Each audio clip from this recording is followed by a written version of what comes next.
Welcome back to Spoiler Free Wrestling, everyone, and we are now down to the Elite Eight in the New Japan Cup.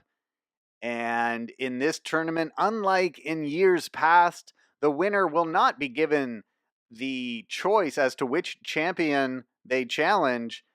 This year's winner is going to Madison Square Garden and will face the IWGP Heavyweight Champion, Jay White. All right, so let's start off with the top four in the bracket. Okay, so the semifinals that'll be going on Wednesday. So on Wednesday in the New Japan Cup, we are going to see Hiroshi Tanahashi take on Zack Sabre Jr. Now, Zack Sabre Jr. eliminated Kota Ibushi in the second round and Evil in the first round and went on and won the entire New Japan Cup last year. 16 participants last year, so that was 4 wins for Zack Sabre Jr. He's now won 2 in this tournament, never competed in the tournament prior to 2018. That means Zack Sabre Jr. still undefeated in the New Japan Cup. He's 6-0. And I think what's being communicated on New Japan Pro Wrestling programming is mainly that Zack Sabre Jr.'s style is very beneficial for this type of a tournament. With all the submissions, all the he's not having the hard-hitting matches, he's having the submission matches, and that's allowing him to focus in on his opponents who may have been injured in earlier rounds in the tournament. So Zack Sabre Jr. is now the last remaining member of Suzuki-gun in the tournament. However, Hiroshi Tanahashi, if Tanahashi wins the New Japan Cup, then the main event of the Madison Square Garden, the G1 Supercard from Madison Square Garden, Hiroshi Tanahashi, the former champion, challenging the current champion. That's a main event you can do in Madison Square Garden. Zack Sabre Jr. Will he give? Could he? Zack Sabre Jr.'s role in this tournament seems to be that he can eliminate anybody. However.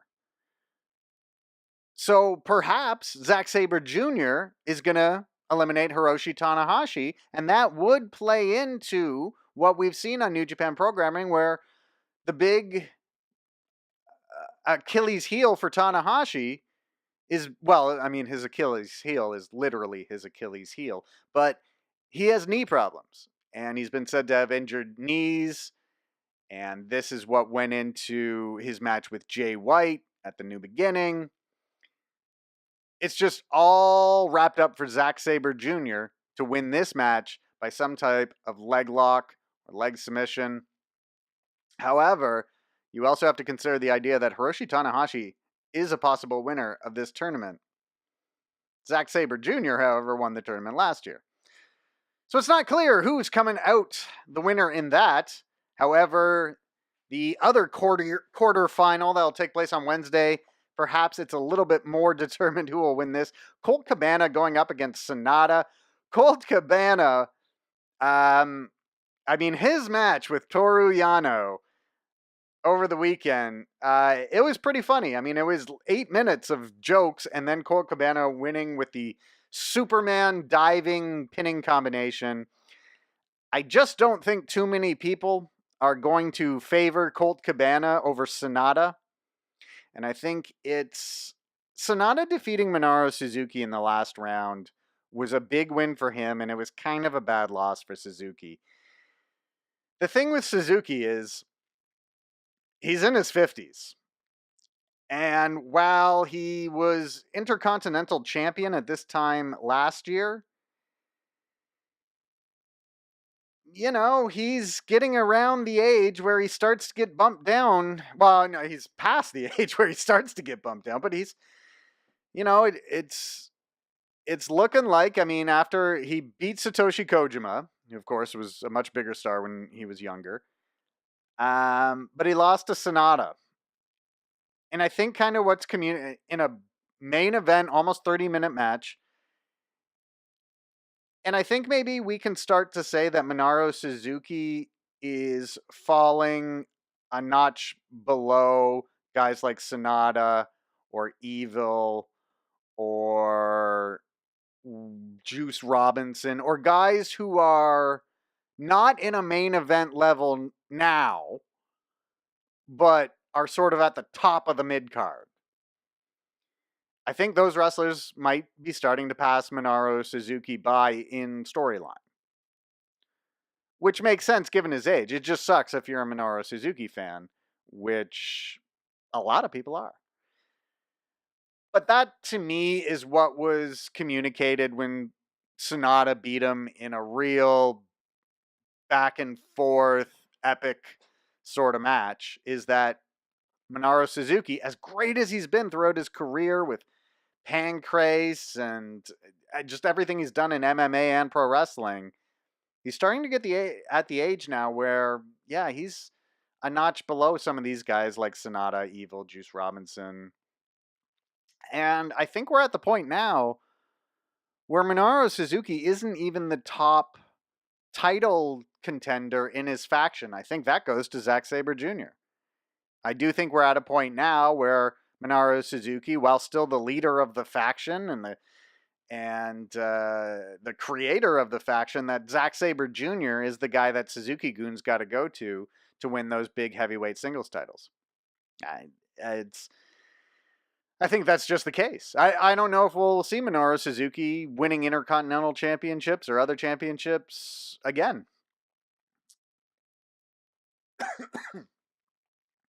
Now let's go to the Thursday night, and we have a rematch from New Japan Pro Wrestling's anniversary show in 2018. And this is Kazuchika Okada going up against Will Ospreay. The entire Thursday consists of 4 wrestlers from Chaos. So one wrestler of Chaos is guaranteed to go to the finals. And by the way, Juice Robinson, defending the IWGP United States Championship against Chase Owens, has now been confirmed for the finals. So we still don't know what's going on with the IWGP United States title match at Madison Square Garden, assuming that there is one.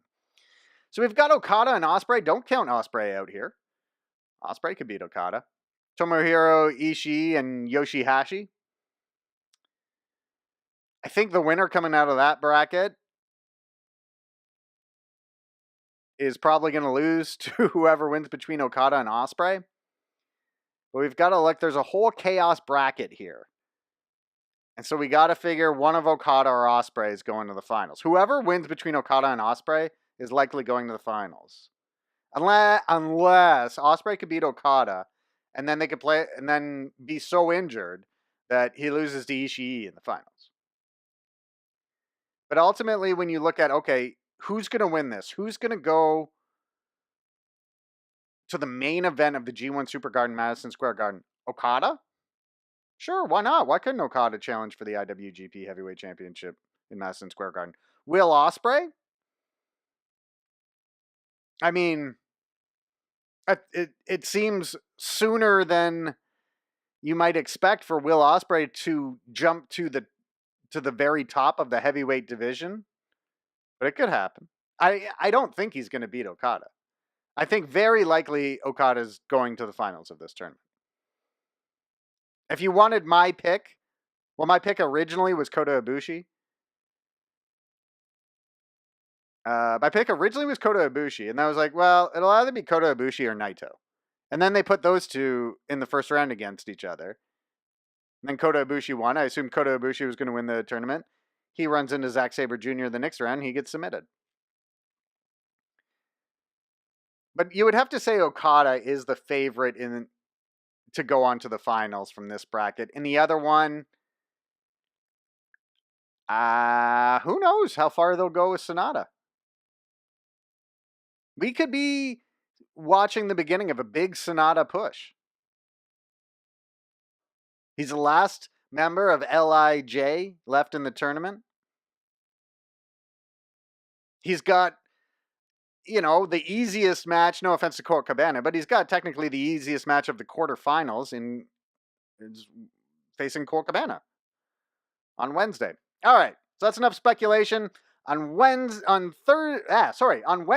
is the Chaos quarterfinals, and that's Ishii versus Yoshihashi and Okada versus Ospreay. So that is on Wednesday. Then on Thursday, it's Tanahashi versus Zack Sabre Jr. and Colt Cabana versus Sonata.